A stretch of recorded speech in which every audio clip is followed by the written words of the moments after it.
Hi everyone, সকালে একটু মাফিনকে ছেড়ে দিয়েছিলাম খেলার জন্য।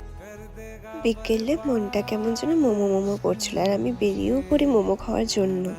টোটো করে প্রথমেই চলে যাই বাজার, আর বাজারে গিয়ে প্রথমেই চলে যাই একটা গিফটের দোকানে। আমার একটা দিদির বার্থডে ছিল, ওই বার্থডের জন্যই একটা গিফট প্যাকিং করে নিই। ওখান থেকে বেরিয়ে সোজা চলে যাই শ্রীমতীতে।